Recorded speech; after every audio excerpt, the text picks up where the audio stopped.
unbelievable. And we continue the conversation now from Peoria, Illinois. We have the former U.S. Transportation Secretary and former Congressman from Illinois, Ray LaHood. Ray, good day to have you on. Thank you for being on the show this morning. Ray, what's going on here in this Metro North line? This is the second what were your first derailment, third derailment. What's wrong with our train system in New York?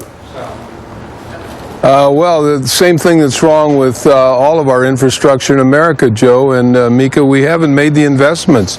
We tried for 4.5 years to put out some big, bold plans, but the problem is we're not first in infrastructure anymore.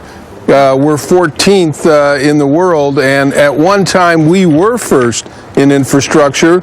Even in very bad times, we were building the Golden Gate Bridge, the Hoover Dam, the interstate system, our freight rail system, and we just have not made the investments. And it's going to be up to Congress, it's going to be up to the administration, it's going to be up to the people to decide that they are sick and tired of driving on crumbling roads, driving on bad bridges, dangerous bridges, and driving and riding on 50-year-old transit systems that are in very bad need of repair for tracks, for new cars, and for new infrastructure. Ray, I mean, 50-year-old transit systems, the tracks apparently didn't even meet 2008 safety standards.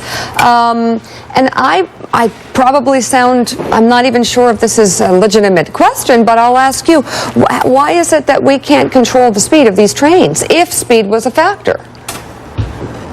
Well, the truth is that we can, and there are some very tough safety standards that have to be met and that are set by the U.S. DOT, and obviously the investigation will determine if if the person that was driving the train was going too fast or was distracted by some other device that or exactly what happened, and we'll have to wait till the investigation. But what you all are doing is focusing on what we need to focus on.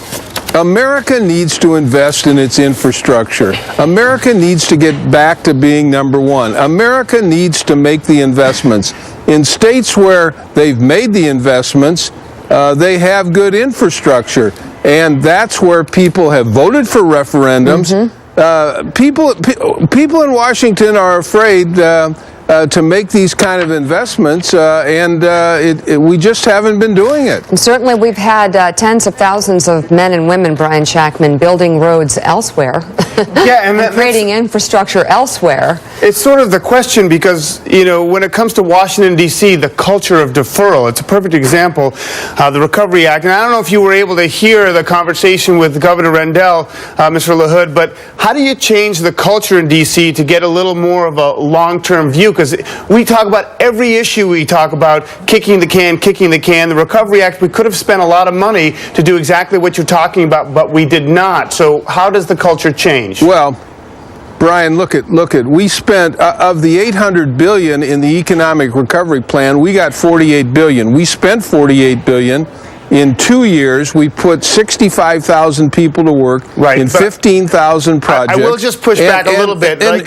The shovel-ready thing was questionable because I saw parts of the Northeast, just a lot of repaved roads, not new projects, not transformational projects. It got people to work, but it didn't change any of the elemental stuff that we need fixed. Yeah, Look at Brian. I don't disagree with that. We followed the law. The law said spend the money in 2 years, get the money out the door, put people to work, and so we used our good partnerships with governors and others to fix up some roads and fix up some bridges, and really do what we could. And people were put to work over that 2-year period.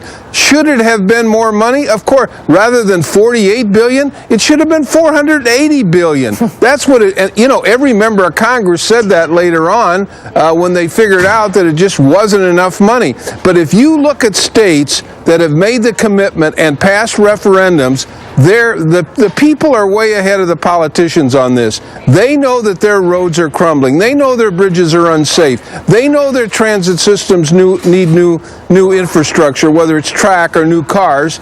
And in many states, they pass referendums and increase in the sales tax and use the money to fix up infrastructure. That's the message that has to be delivered to Washington, D.C. And, this idea that, we can't be number one again is nonsense. We need the leadership of people to step up and say, we got to make the investments and spend the money correctly, put friends and neighbors to work, and let's make America number one in infrastructure again.